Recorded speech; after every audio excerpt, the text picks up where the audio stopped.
Meus irmãos, eu quero cumprimentá-los com a paz do Senhor Jesus, amém? Uma boa noite a todos vocês, prazer muito grande poder conhecê-los, obrigado. Servi-los a palavra de Deus nesta oportunidade é um grande privilégio, que Deus possa continuar abençoando todos vocês de uma forma muito especial. Dizer da minha gratidão ao pastor Silas Filho, assim como a toda a equipe pastoral que o auxilia.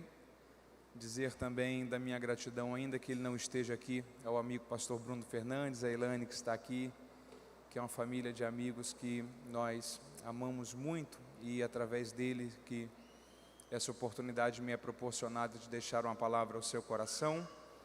Eu estou acompanhado da minha esposa Mara e antes de ontem nós completamos 10 anos de feliz matrimônio. Deus nos deu 2 filhos, o Benjamin e o Luíde. Eles estão em Cabo Frio, que é a cidade onde nós residimos, e após o culto estamos retornando para casa.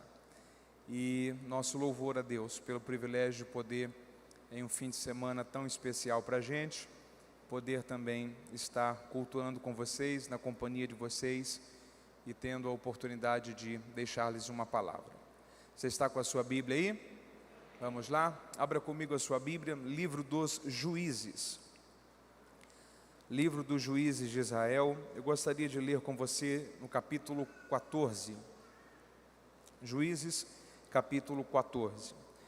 Enquanto você encontra aí, deixa eu lhe dar uma boa notícia, para que não seja preciso eu falar sobre eles no final. Deus tem me dado o privilégio de poder servir a igreja na área do ensino, e eu tenho feito isso com muita alegria.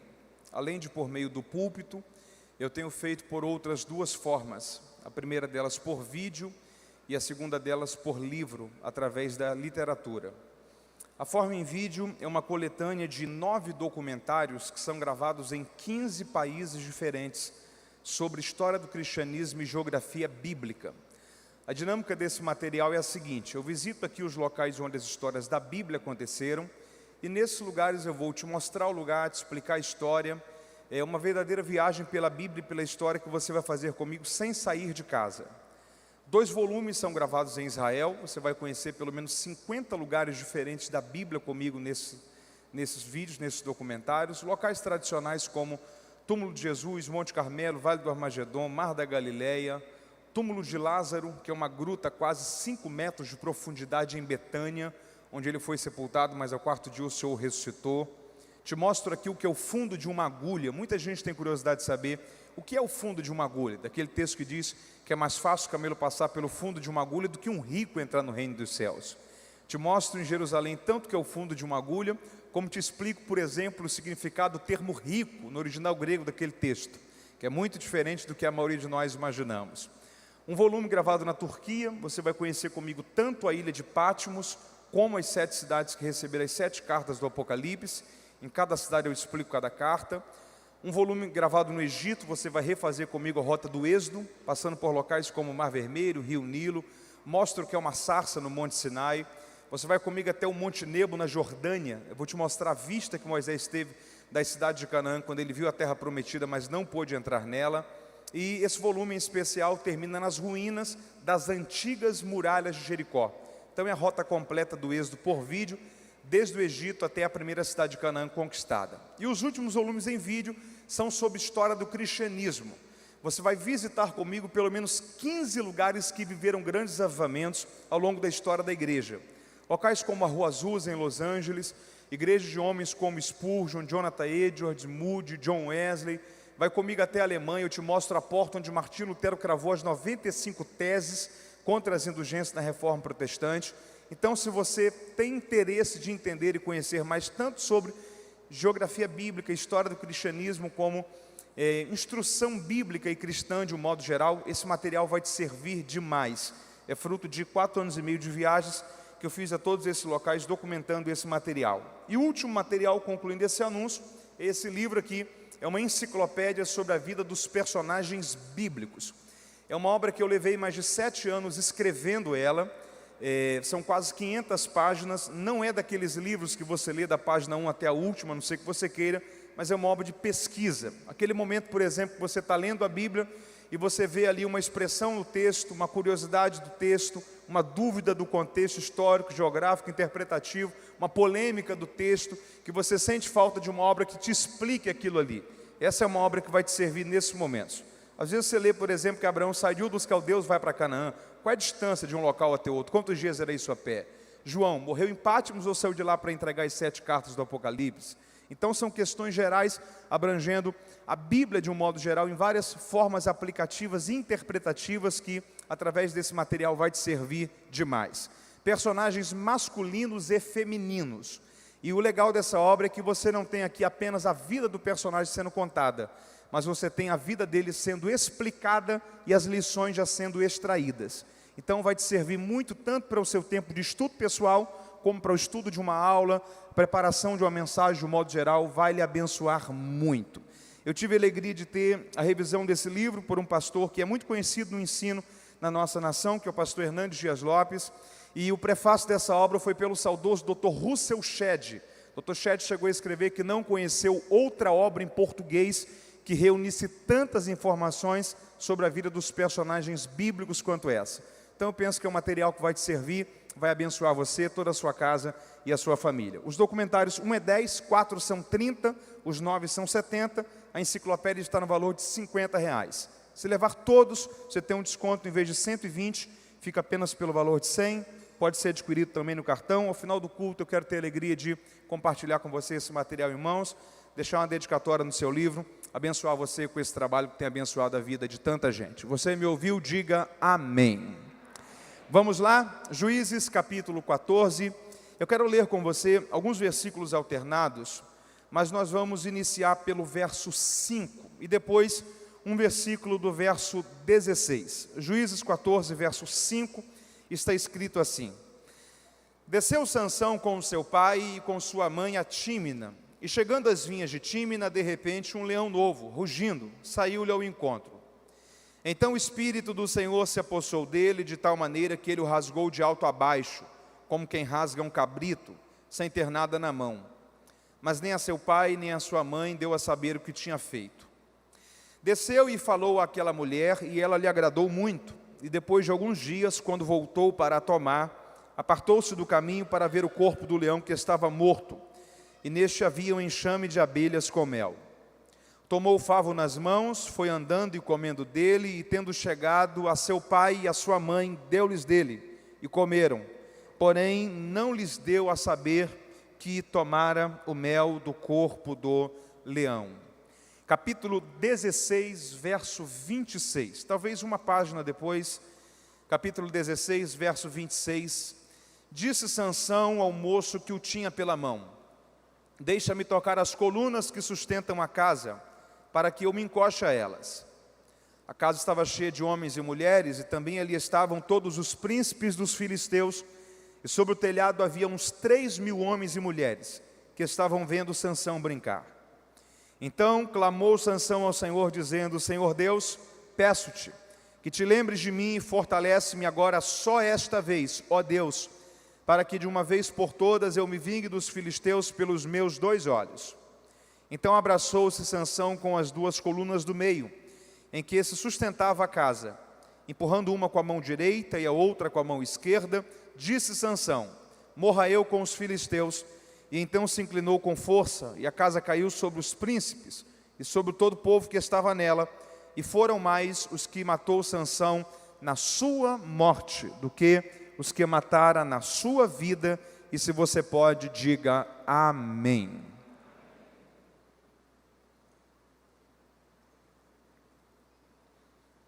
Eu gostaria de deixar uma palavra de Deus ao seu coração, nesta oportunidade, a partir desse texto bíblico. Sansão foi um dos principais juízes de Israel. A Bíblia vai nos dizer que no período que ele vai iniciar toda a sua trajetória, já há pelo menos 20 anos, o povo de Israel estava sofrendo um jugo, uma opressão muito grande. E Deus decidiu encontrar-se com uma mulher, que nós não sabemos qual o nome dela, apenas o nome do esposo dela, chamava-se Manoá. E Deus falou a essa mulher algumas coisas muito interessantes. Deus disse o seguinte a ela: você será mãe, eu vou te dar um filho. Só que, curiosamente, quando Deus vai informá-la que ela seria mãe, Deus faz questão de lembrar a essa mulher que ela era estéril. E além de Deus lembrar a ela que ela era estéril, além de Deus lembrá-la isso, Deus fez questão também de informá-la que esse menino seria um nazireu.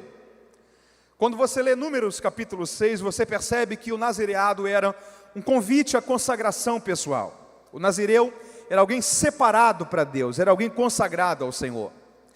E para que, em hipótese alguma, um nazireu se esquecesse a aliança que repousava sobre ele, o benefício, o privilégio espiritual que repousava sobre ele em ser alguém separado ao Senhor, Deus havia estabelecido algumas coisas que o nazireu não poderia fazer. Você sabe muito bem.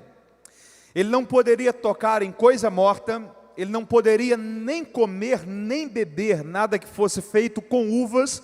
Não era apenas o vinho que o nazireu não poderia beber, mas tudo aquilo que fosse fruto da videira lhe era proibido. E em terceiro lugar, ele não poderia cortar os seus cabelos. E Deus está dizendo a essa mulher que esse menino seria um nazireu. Só que Deus fala com ela também que até que o menino nascesse, ela não poderia fazer nenhuma destas coisas que a um nazireu era proibido. Há duas coisas aqui que chamam muito a minha atenção e eu penso que há uma lição espiritual a ser entendida a partir disso. Em primeiro lugar, antes de Deus informar a essa mulher que ela seria mãe, Deus fez questão de lembrá-la que ela era estéril. Antes de Deus deixá-la saber que ela iria gerar um filho, Deus fez questão de lembrá-la a situação que ela vivia, as limitações que ela tinha, e fez questão de conscientizá-la que se fosse por causa dela, que se fosse por causa do seu organismo, que se fosse por causa dos seus méritos pessoais e humanos, nunca aquilo poderia acontecer. Deus fez questão de lembrá-la que mesmo ela sendo estéril, mesmo ela tendo as suas limitações, o poder que habita em Deus iria desenvolver nela uma obra muito especial, um verdadeiro milagre, e era através disso que ela poderia ser mãe e iria gerar Sansão.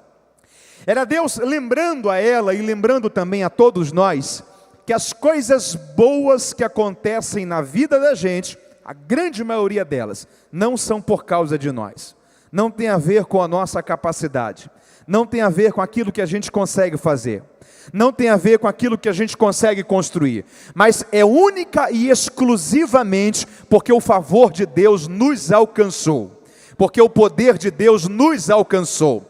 Se fosse por causa de mim e de você, talvez muita coisa boa que Deus está fazendo na sua vida não iria acontecer. Talvez por causa das nossas limitações ou de tudo aquilo que nós mesmos sabemos que iria impossibilitar tais coisas acontecerem. Mas não é por causa de nós, é sempre por causa de Deus. Não é por causa de nós, é sempre por causa do favor de Deus, da graça de Deus, do poder de Deus. E a partir do momento que Deus estabelece esse poder agindo em nós, todas essas coisas passam a ser possíveis em nossa vida. A segunda coisa que Deus faz ela entender e Deus faz lembrá-la, Deus faz sabê-la, é que o menino seria um nazireu, mas ela não poderia fazer essas coisas que o nazireu não podia fazer. Essa mulher talvez poderia olhar para o Senhor e dizer assim: Senhor, a aliança do nazireado é para com o meu filho, ele que será nazireu. Então, se ele que será nazireu, por que essas restrições estão valendo para mim? Se é o meu filho que será nazireu, por que eu não posso fazer nenhuma dessas coisas que o nazireu não pode fazer até que ele venha nascer? Por que as restrições também servem para mim, sendo que a aliança do nazireado repousa apenas sobre ele? Só que ela não interroga Deus sobre isso. É como se ela houvesse entendido o que Deus estava dizendo. Eu penso que aqui é um princípio espiritual que Deus está estabelecendo também sobre as nossas vidas. Porque se o nazireado é um convite para a santificação, se o nazireado é um chamado para a santificação, e se Deus informa essa mulher que até que o menino nascesse, ela não poderia fazer nenhuma dessas coisas que o nazireu não poderia fazer, o que Deus, em outras palavras, está dizendo era o seguinte: mulher, você precisa entender que a santificação do seu filho precisa começar primeiro em você. Você precisa entender que a santificação da sua casa precisa iniciar primeiro a partir de você. Isso aqui pode ser entendido e assimilado como santidade geracional. É um modelo que é construído, é uma cultura que é construída, é o poder de Deus que habita através disso em nós, para que através do nosso exemplo, da nossa vida, toda a nossa descendência seja alcançada por esse amor por Deus, por essa paixão pelo Senhor, por esse zelo pela palavra de Deus. Eu creio muito nisso sobre os nossos dias. Eu creio que nós iremos viver um avivamento sobre a nossa nação. Eu creio que nós seremos alcançados pelo favor de Deus em um tempo muito especial nos próximos anos e na próxima década, nas próximas décadas sobre a igreja brasileira. Mas eu creio também que isso vai iniciar em nós, que um exemplo vai se iniciar em nós, que se começar pela gente, Deus vai alcançar toda a nossa posteridade com esse mesmo amor, com esse mesmo temor, com esse mesmo zelo, para que se inicie em nós e os próximos anos sejam marcados por esse favor e por essa graça de Deus. Você entende isso? E diga amém por isso. O Senhor estava dizendo a essa mulher e conscientizando a ela disso. Vai acontecer nele, vai ser estabelecida a partir dele, só que precisa iniciar primeiro em você. Sansão nasce. Curiosamente, a Bíblia vai nos omitir os 20 primeiros anos da vida de Sansão acerca de informações. Quando ele tem 20 anos, a Bíblia diz que agora ele está entre Dan e Zoar. E ele está sendo já reconhecido como alguém que Deus havia estabelecido, como alguém que Deus havia levantado, e como alguém que Deus tinha planos para aquele tempo, para servir àquela geração. Aí a Bíblia vai dizer que de repente ele vai a uma das cidades dos filisteus, a cidade de Tímina, e ele vai conhecer uma moça, vai se apaixonar por ela, e vai pedir aos seus pais que o acompanhem, para que eles possam ir até Tímina, e eles possam conhecer essa moça que ele quer apresentar-lhes. A Bíblia diz que no caminho, quando eles estão indo a Tímina, vem um leão novo, rugindo, vem ao encontro dele. Esse poder de Deus, essa graça do Senhor, essa força espiritual em Deus que havia em Sansão, lhe habilitando para fazer coisas anormais, vem sobre ele. E a Bíblia diz que ele corre sobre o leão, e ele rasga o leão de alto a baixo, sem ter nada na mão. A Bíblia usa a expressão que fez como se estivesse fazendo com um cabrito, com qualquer outro animal, um animal que não fosse alguém, ou que não fosse um animal como um leão, por exemplo, representava desde aquela época, de acordo com o seu poderio. Ele pega aquele leão, lança ao lado no caminho, segue a sua trajetória. E a Bíblia diz que um tempo depois, quando ele está mais uma vez retornando por aquele caminho, passando por aquele caminho, junto com os seus pais, o seu coração é tomado por uma certa curiosidade. E aí tem uma expressão aqui que eu acho ela muito interessante e muito proposital. Porque tudo começou a dar errado na vida de Sansão, a partir do momento que isso começou a acontecer. O texto diz, apartando-se Sansão do caminho, para ver o corpo do leão que estava morto. Apartando-se Sansão do caminho.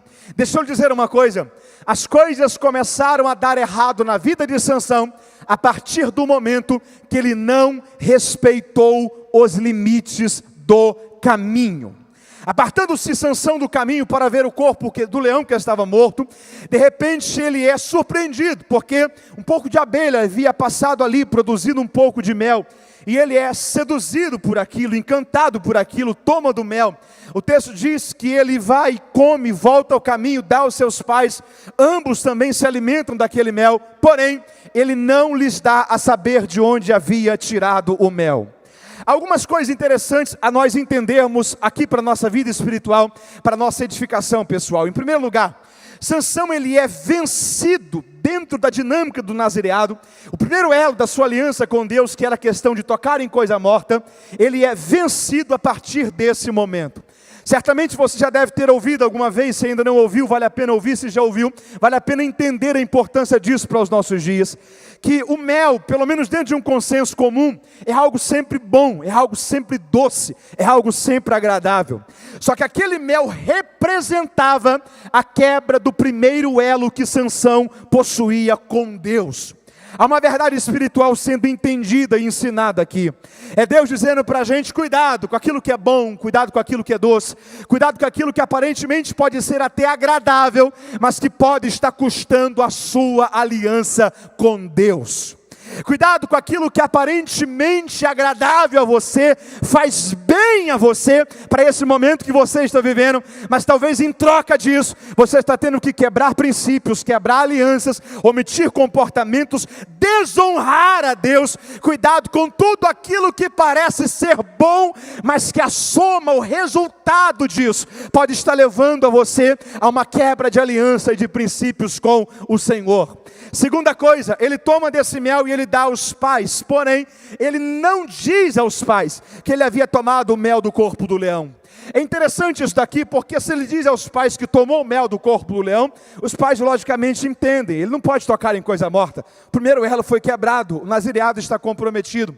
É interessante que Sansão ele está mais preocupado com o que os pais podem pensar sobre ele, do que na verdade Deus está vendo acerca dele. Ele está muito mais preocupado acerca da sua reputação, que é o que as pessoas pensam, do que na verdade do seu caráter, que é aquilo que Deus sabe acerca da sua própria pessoa e dos seus próprios caminhos, do seu próprio coração. Há um princípio a ser entendido aqui. Aquilo que você não pode contar como fez, não faça. Aquilo que você não pode dizer que fez, não faça. Aonde você não pode dizer que vai, não vá. As alianças que você não pode dizer que tem, não as tenha. Aquilo que pode comprometer algo que é nobre e especial de Deus em você, não se permita isso, porque se você não honrar a Deus no seu coração, Deus guardará a sua trajetória, Deus guiará os seus passos e Deus confirmará os seus caminhos. Ele está mais preocupado com o que os pais podem pensar acerca do que de fato está sendo vivenciado dentro do seu nazireado. Só que há um terceiro ponto a ser entendido aqui. Sansão é vencido por um leão, sim ou não? Sim, a grande questão é, ele é vencido por um leão que dias atrás ele havia vencido. Você está entendendo isso? Deixa eu lhe falar uma coisa. Cuidado para você não ser vencido em áreas que você já venceu. Cuidado para você não sucumbir diante de situações que você já sobreviveu a elas. Cuidado para você não parar, perder a rota, perder o propósito, fracassar, diante de cenários que você já triunfou sobre eles, leões que você já venceu, problemas que já ficaram lá atrás, e aqui é algo a ser entendido, porque na verdade o leão está morto, e Sansão para ir até ele, precisa sair dos limites do caminho, e na verdade não é o leão que vem até Sansão, é Sansão que vai até o caminho, porque o erro é uma decisão, assim como a fidelidade é uma decisão. Você lembra por exemplo de Daniel e os seus amigos? Eles decidiram no coração não se contaminar, assim como a fidelidade a Deus é uma decisão, o erro, a falha também é uma decisão. É Sansão que decide, é Sansão que vai, é Sansão que sai do caminho, é Sansão que não respeita os limites que devem ser respeitados, é Sansão que se permite ser exposto a um cenário que ele já havia vencido ele. Cuidado para você não se expor a guerras que você já venceu, a circunstâncias que você já triunfou sobre elas. Cuidado para você não cair em campos de batalhas que você já resolveu lá atrás, mas se você guardar o seu coração no caminho e da rota de Deus para você, Deus vai sustentar em sua mão para guardar você, e o nome dele ser glorificado sobre a sua história.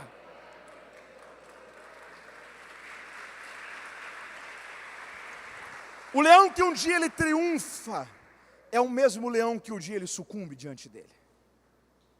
Só que aqui tem uma coisa muito preocupante.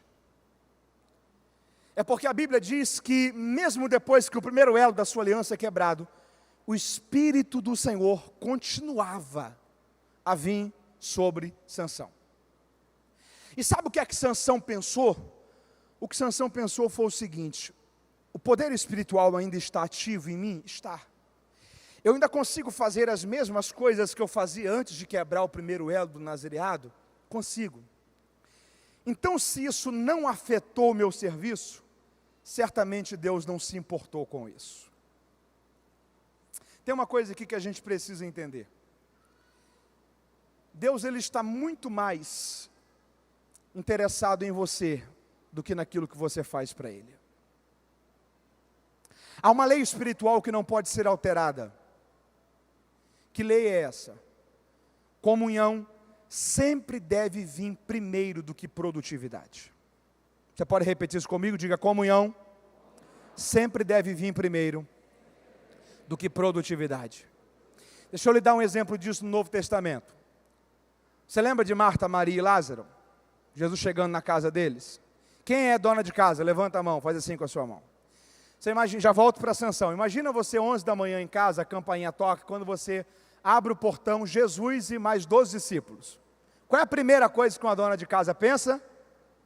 Tem que preparar alguma coisa para essa turma comer, sim ou não? Sim, Marta pensou isso. Não é que Maria tinha menos compromissos, afazeres ou responsabilidades, não.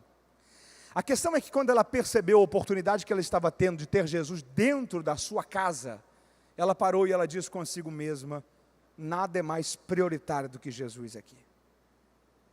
Aí Marta vem, e você lembra o que ela disse para Jesus? Senhor, peça a Maria para que se coloque no lugar dela, eu estou trabalhando sozinha lá na cozinha.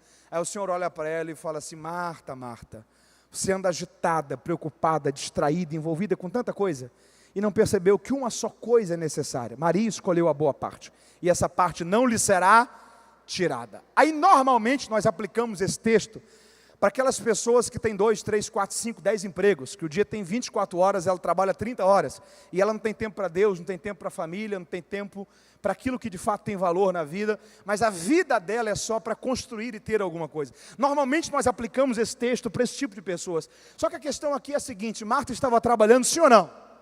Sim ou não? Para quem? Para Jesus. É para alguém, ou para alguém que está trabalhando para Ele, que o Senhor está dizendo: você anda agitada, preocupada, distraída, envolvida com tanta coisa, e você ainda não percebeu que uma só coisa é necessária.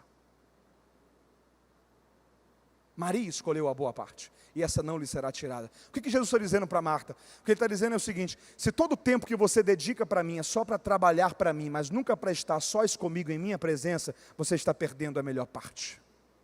Se todo o tempo que você dedica é só para produtividade, não para comunhão, você está perdendo a melhor parte. Sansão, ele se apega à produtividade, ele não está percebendo que a comunhão está em desconstrução. Só que o que ele pensa é o seguinte: continua a dar certo o que eu faço? Continua. Então tá bom, Deus deve estar feliz. Você está comigo aí? Diga amém. Sansão confunde o que é Deus usar alguém com Deus está satisfeito com a conduta de vida dessa pessoa. Ele vai entrando por um emaranhado, uma mistura de problemas na vida dele, que isso daqui vai virando uma bola de neve. Sabe por quê? Porque logo na sequência o texto diz que ele marca o casamento, e ele dá um banquete. O texto hebraico aqui, o termo hebraico aqui para banquete é misté, e misté no hebraico aqui é um banquete que a pessoa que oferece também participa, ou seja, implicitamente o texto hebraico deixa muito claro que o banquete que ele oferece, ele participa. E qual era o principal item do casamento daquela época, na cultura da época? Vinho. Ou seja, é muito perceptível a ideia de que provavelmente quando ele oferece a festa do seu casamento e participa do banquete do seu casamento, ele quebra o seu segundo elo, dos 3 elos do seu nazireado, da sua aliança que havia com Deus. Porque se o primeiro elo sendo quebrado não comprometeu a funcionalidade do que ele faz, o que ele pensa é o seguinte: o primeiro elo foi quebrado? Foi, mas eu continuo fazendo as coisas e Deus sendo comigo? Ok. Ele começa a entrar dentro de uma desconstrução de comportamento. Deixa eu chamar a sua atenção para uma coisa aqui. Demorou mais tempo para Sansão quebrar o primeiro elo ou o segundo elo? O primeiro. Leva muito mais tempo para ele quebrar o primeiro elo, que é tocar em coisa morta, do que para ele quebrar o segundo elo, que era o quê? Comer ou beber alguma coisa que fosse fruto da vide. Depois que ele quebra o primeiro elo e o poder de Deus continua vindo sobre ele, e ele entende que aquilo é algo normal, a quebra do segundo ponto da aliança já é logo na sequência. Porque o que está acontecendo aqui em Sansão é algo muito perigoso. O que a gente precisa entender aqui é o seguinte: tudo que o diabo quer é que você aceite errar uma vez só. Tudo que o diabo quer é que você aceite falhar uma vez só. Tudo que o inimigo quer que você aceite quebrar, uma vez só, o elo, a pureza, o respeito, a aliança, o zelo por Deus e pela sua palavra. Porque infelizmente para muita gente, depois se quebra o primeiro, é mais fácil quebrar o segundo, o terceiro, o quarto, o quinto, o sexto, o sétimo, até que para muitos o pecado tem se tornado um estilo de vida. É por isso que a Bíblia diz que quem está em pé, cuide-se para que não caia, porque o zelo da sua comunhão, se você guardá-lo e se você pedir graça a Deus, força a Deus para mantê-lo nele, enquanto você estiver nele, a graça de Deus vai lhe conduzindo, vai lhe brindando, vai lhe fortalecendo e vai cumprindo em você todo o seu propósito. Tudo que o diabo quer que você aceite falhar a primeira vez, porque a primeira falha, a primeira quebra de aliança, a primeira quebra de acordo com Deus, pode desencadear uma série de coisas que podem fragmentar a sua vida cristã. Mas eu quero crer e profetizar de Deus sobre a sua vida, que Deus vai gerar através dessa palavra graça e fortalecimento sobre você, para que a comunhão seja zelada e o zelo de Deus seja estabelecido. Ele está se permitindo entrar dentro de uma área, dentro de uma zona de desconstrução de comunhão. Ele quebra o primeiro e não se incomoda por isso. Ele quebra o segundo e não se incomoda por isso. Aí quando ele está nesse momento, ele desce ainda um pouco mais. Porque a Bíblia diz que os filisteus vêm para uma moça chamada Dalila e diz a ela o seguinte: ó, nós queremos pagar a você, para que você descubra qual é o segredo da força de Sansão. Deixa eu lhe falar uma coisa. Talvez isso daqui sugere para a gente um ponto diferente daquilo que a gente costuma pensar sobre Sansão. Quem aqui imagina Sansão como alguém muito forte, muito musculoso? Levanta a mão aí, ok? Pensa comigo uma coisa, se você tem um ônibus de 20 toneladas, quantas toneladas? E se você tem um homem desse biotipo que a gente pensa sobre Sansão, puxando esse ônibus, o que a gente vai pensar? Também. Olha a estrutura física desse moço. Só que se a gente tem o mesmo ônibus com o mesmo peso e alguém muito magro, raquítico, puxando com a mesma intensidade, qual é a pergunta que nós vamos fazer? De onde ele consegue tirar essa força? Tudo aquilo que nós vemos sobre Sansão, portões de Gaza sendo arrancados, tudo aquilo que exigia uma força descomunal, e a reação dos filisteus olhando e dizendo assim: não é possível, de onde vem essa força? Por 20 anos eles perguntam, e eles só descobriram porque Sansão contou, senão provavelmente não teriam chegado a esse ponto de vista. Provavelmente Sansão não era alguém tão forte assim. Talvez Sansão era alguém aparentemente normal. Porque há uma coisa que a gente precisa entender aqui. O ministério faz a gente carregar uma força que não é nossa. Faz a gente desenvolver habilidades que não competem a nós. Faz a gente desenvolver ações, resultados, que talvez tenha alguém que olha e diz: da onde vem essa força? Essa força não tem a ver com a gente, nunca teve. Essa força não vem de nós, essa força vem de Deus. Descubra qual é o segredo da força de Sansão e nós vamos te pagar por isso. Ela chega para Sansão e diz assim: da onde você tem tanta força assim? O texto diz que Sansão olha para ela e diz o seguinte: ó, se você pegar 7 cordas de nervos frescos e amarrar-me com esses nervos frescos, será aniquilada toda a minha força. Sansão dorme, filisteus são chamados por Dalila, Dalila o amarra, Dalila grita a Sansão, Sansão se levanta, os filisteus correm. No outro dia, Dalila olha para Sansão e diz: qual o segredo da sua força? Ele diz: a questão não tem a ver com nervos frescos, tem a ver com cordas novas. Pegue cordas novas e me prenda. E se isso for feito, terá sido resolvida toda a origem da minha força. Dalila mais uma vez faz isso, os filisteus vêm, Sansão se levanta, os filisteus correm. No terceiro dia, Dalila olha para Sansão e diz: qual o segredo da sua força? Ele diz: ó, se você tecer as 7 tranças da minha cabeça com urdidura, com fios de teia, você vai ter resolvido o problema da minha força. Sansão dorme, Dalila faz isso. Chama os filisteus, Sansão se levanta, os filisteus correm. Ela olha um outro dia para Sansão e diz: você mentiu para mim 3 vezes. Qual é o segredo da sua força? Sansão olha para ela e fala assim, ó, nunca foi passada navalha sobre a minha cabeça, nunca.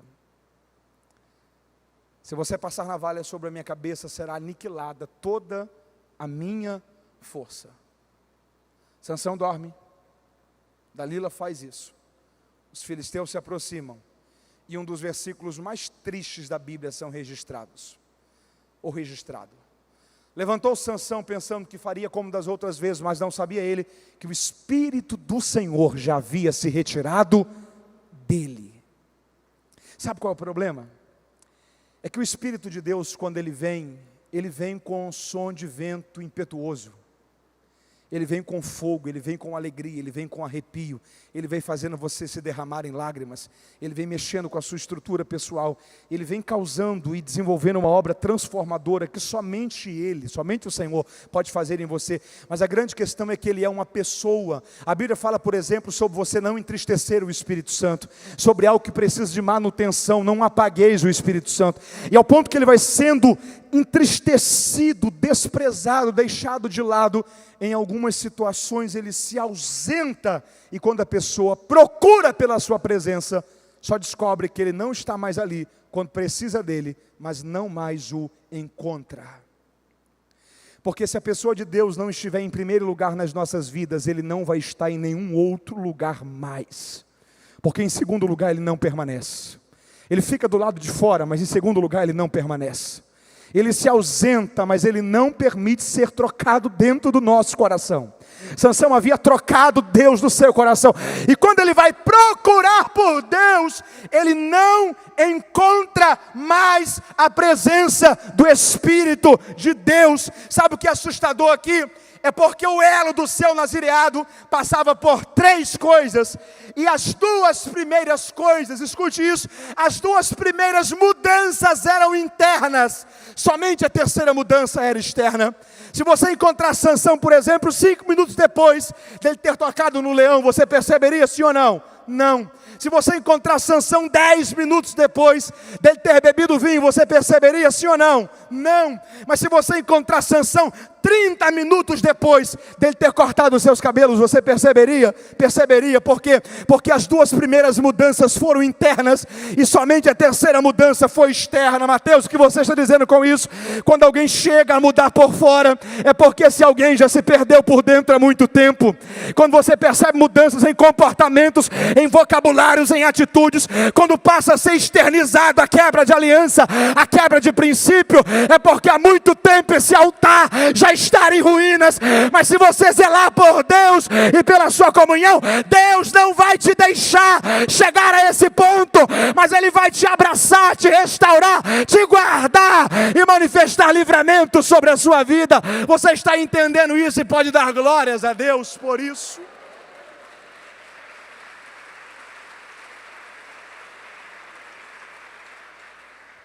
Sansão não fracassa da noite para o dia, porque o fracasso é um processo. Se o sucesso é, o fracasso também. Você lembra das 10 virgens? Elas não dormiram, primeiro elas tosquenejaram, porque tudo na vida é um processo. E talvez eu estou falando a alguém esta noite que a lâmpada da sua consciência tenha acendido, e talvez você ainda está numa fase desse processo, que você pode estender as mãos e dizer: Deus, socorre-me. Porque uma coisa aqui é muito interessante, quando Deus estabelece a lei do nazireado, Deus, Ele é perfeito nisso. A gente pensa que entende de legislativo e judiciário. Deus, Ele é a própria justiça. E quando Ele dá lei para o povo, e Ele dá a lei do nazireado, Deus coloca uma cláusula ali. A cláusula era o seguinte, ó: se em algum dia, se em algum, você quebrar um dos votos do nazireado, você não é descartável para mim. Raspe a cabeça e reinicie o nazireado. Ok? Você não terá mais o tempo contabilizado de nazireado até aqui. Mas você não será perdido, descartado ou excluído. Raspe a cabeça, reinicie o nazireado. Eu manifesto sobre você perdão e você continua sendo nazireu. Era como se você reiniciasse o nazireado. Raspe a cabeça. Falhou, quebrou um elo, tocou em coisa morta, bebeu ou comeu alguma coisa que fosse fruto da vide, ou cortou os seus cabelos, raspe o cabelo. Reinicie o nazireado. Por quê? Porque você precisa entender que Deus não quer perder você. Eu vou repetir isso daqui para você. Você precisa entender que Deus não quer perder você. Mas Deus também não se agrada em ver você caminhando de um jeito que não alegra Ele. O problema é que raspar a cabeça às vezes expõe você à opinião pública. Tem gente que vai olhar e vai dizer: o que aconteceu com Sansão? Ele não é nazireu? Sim, raspou a cabeça por quê? Aí aqui tem uma coisa interessante. Como Sansão não se auto-permite ser tratado, raspando a cabeça para reiniciar o nazireado, Dalila entra na história dele e faz isso. É uma chave sendo virada, ok? É um ciclo sendo reinicializado. Ele é capturado, eu estou começando a concluir aqui, é pego, furado olhos, levado para fazer o trabalho de um jumento no moinho, você conhece muito bem a história, trazem ele para o templo de Dagon, 3.000 homens e mulheres sentados sobre a estrutura do templo, vendo Sansão brincar. Aí a Bíblia diz que de repente Sansão para, pede ao moço que o acompanhava que coloque as mãos dele sobre as duas colunas e faz a última oração da sua vida. A oração é: Deus, dá-me a força, restaura minha força que um dia eu tive, para que eu me vingue dos filisteus pelos meus 2 olhos. Faça isso voltar em mim, faça isso reativar em mim, dá-me graça para alcançar isso. E a Bíblia diz que Deus ouve a oração de Sansão. Essa força é depositada sobre ele, e ele empurra aquela estrutura.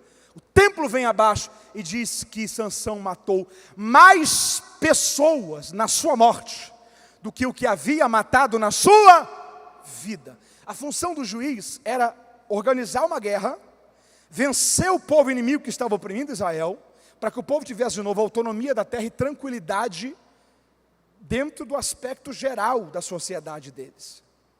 Só que, às vezes a gente olha para esse texto e fala assim: o que a Bíblia está dizendo aqui é que a glória da última casa foi muito maior do que a da primeira. Porque se ele mata mais na sua morte do que na sua vida, é porque, por certo, ele vivenciou aqui algo que Deus olhou e disse: ok, resolveu. Mas quando você tira isso daqui, e quando você compara ele com outros juízes, eu vou fazer rapidamente isso daqui. Quando você compara ele com Jefté, quando você compara ele, por exemplo, com Gideão, você percebe o que a Bíblia está dizendo. Porque Sansão julgou 20 anos, quantos anos? Quantos?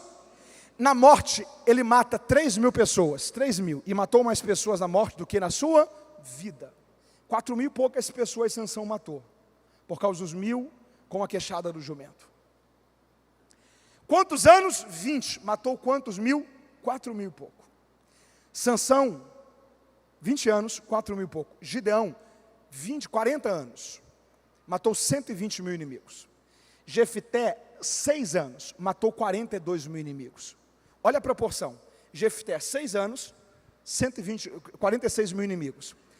Sansão, 20 anos, 4.000 e poucos inimigos. Gideão, 40 anos, 120.000 inimigos. Quando você pega o que Sansão vence dos inimigos no seu período, você percebe uma coisa: ele teve tempo para cumprir o seu chamado, só que ele preferiu não cumpri-lo. Por quê? Porque o tempo que era para ele dedicar naquilo ali, ele estava fazendo coisas totalmente fora da rota do seu propósito, criando enigma para os filisteus, perdendo tempo, fazendo coisas que não dizia respeito à razão pela qual Deus havia o trago o mundo. Aí ele tem que morrer para na morte matar príncipe dos filisteus, matar a estrutura filisteia, depois de 20 anos. Por isso que ele mata mais pessoas na morte do que na vida. Por quê? Porque aqui ele está cometendo um erro terrível. Sansão sabia que tinha um chamado, só que Sansão decidiu não dedicar tempo a esse chamado. Ok? Eu preciso concluir dizendo isso daqui a você. Se você sabe que há algo de Deus sobre a sua vida para você fazer, mas se você se auto-sabota e se distancia disso, e não faz isso ser a sua razão de vida, o seu plano de vida, a principal razão pela qual você respira, cumprir um propósito que Deus estabeleceu para você, há um perigo muito grande nisso, está aqui. Porque Deus nos confia demandas, e Deus nos posiciona em cenários para cumprir propósito.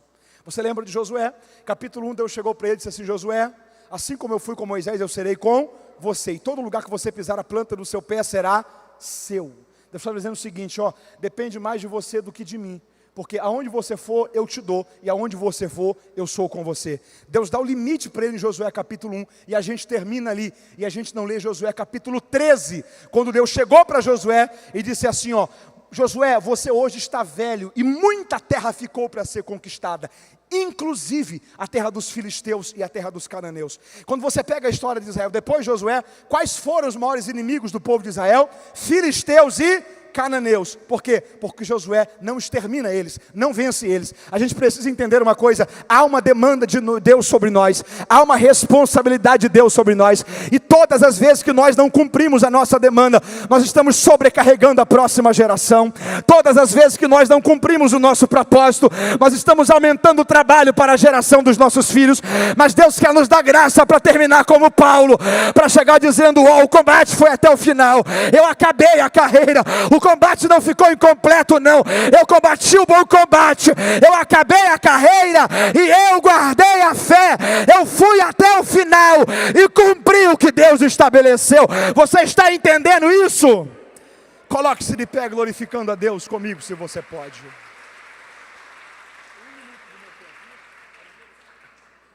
Levante uma de suas mãos aos céus e diga: Senhor, eu preciso viver aquilo que o Senhor estabeleceu para os meus dias.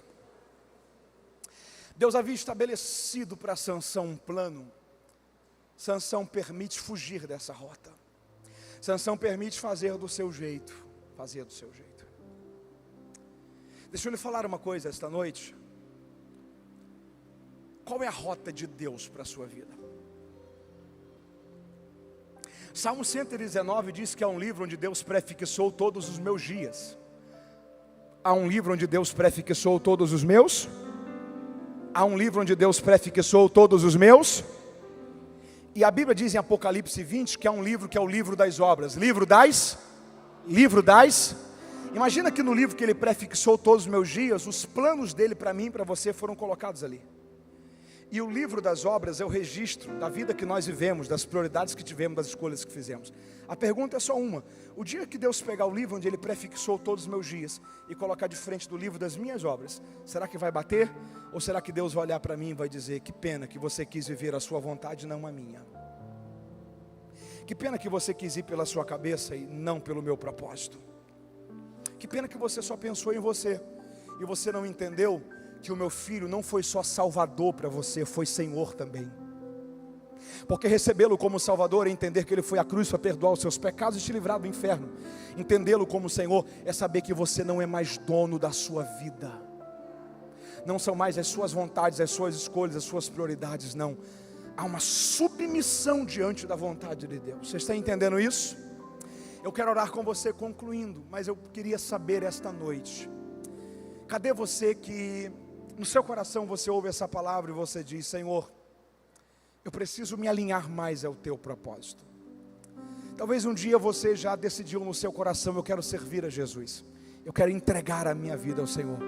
Mas talvez com o passar do tempo, a comunhão foi se desconstruindo, a aliança foi fragmentando, e quando você percebeu, ela já estava quebrada. O Senhor está manifestando sobre você graça, favor, misericórdia, perdão. O Senhor está olhando para você e está dizendo: eu quero restaurar você, eu quero ajudar você a recomeçar. O que eu tenho que fazer, Senhor? A palavra de Deus diz que se com os teus lábios confessares a Jesus Cristo como Senhor e Salvador de sua vida, você será salvo. É um perdão de Deus que vem sobre você, é uma graça de Deus que vem sobre você. É Deus olhando para você e dizendo: os seus pecados, eu lancei eles num mar do esquecimento. Só eu tenho acesso a ele. Só que eu prometo a você que eu não vou me lembrar mais deles. Eu estou oferecendo perdão a você, uma nova vida, uma nova rota, uma nova história, uma nova perspectiva para a sua vida. Eu quero saber esta noite onde está a primeira pessoa que ouviu essa palavra, mas que no seu coração você está dizendo: Senhor, eu quero renovar minha aliança contigo, eu quero voltar para a tua casa, eu quero restaurar a minha comunhão com o Senhor. Há alguém esta noite que ou está distante dos caminhos do Senhor, ou ainda não fez uma aliança com Cristo, mas quer aproveitar esta noite, selando esta palavra no seu coração, dizendo: Senhor, eu quero me render a Ti, e eu quero recomeçar a minha caminhada contigo, eu quero voltar. Há alguém? Está chegando a primeira pessoa, você pode dar glória a Deus por isso? Que Deus o abençoe. Esteja aqui, nós já iremos orar por você. Eu quero saber onde está a segunda vida para Cristo nessa noite. Mateus, eu quero recomeçar. Não é para você olhar para trás e ver o quanto você errou. Não é para você olhar para hoje e ver o quanto você é indigno. É para você olhar para frente e ver que o sangue de Jesus te garante uma nova história, uma nova vida, uma nova alegria para viver. Aonde está a segunda vida, a segunda pessoa que deseja esta noite dizer sim para Deus, que deseja aceitar essa graça, que deseja dizer: Senhor, eu quero renovar minha aliança contigo, eu quero voltar. Há alguém? Sem tocar nessa pessoa, mas se você pode, pergunte a alguém que está perto de você se ele ou ela já teve um encontro com Cristo. Se ainda não, convide-o, convide-a, traga-o, vem com ele, vem com ela, conduza uma segunda vida a Cristo esta noite. Nós estamos esperando você. Há uma segunda pessoa que ouviu essa palavra e no seu coração quer recomeçar, no seu coração quer aproveitar essa chance de Deus, essa oportunidade de Deus. Se tem, eu ainda lhe pergunto mais uma vez: cadê você? Venha a Cristo. Há milhares de caminhos que levam o homem ao inferno, todos eles são apenas caminhos de ida, nunca de volta, não há porta de saída no inferno. Enquanto há milhares de caminhos que levam o homem ao inferno, há apenas um caminho que leva a Deus: Jesus Cristo, o Senhor. Tudo que for preciso você renunciar dessa vida para não perder o céu, te será recompensado no céu. Só que eu preciso se lembrar que nada dessa vida, literalmente nada desse mundo, vai poder te recompensar a perca do céu. Não é sobre uma religião, não é sobre uma igreja, é sobre uma pessoa. É sobre a pessoa que te ama como ninguém nunca te amou. Aonde está a segunda vida que deseja render-se a esse amor, recebendo Jesus em seu coração?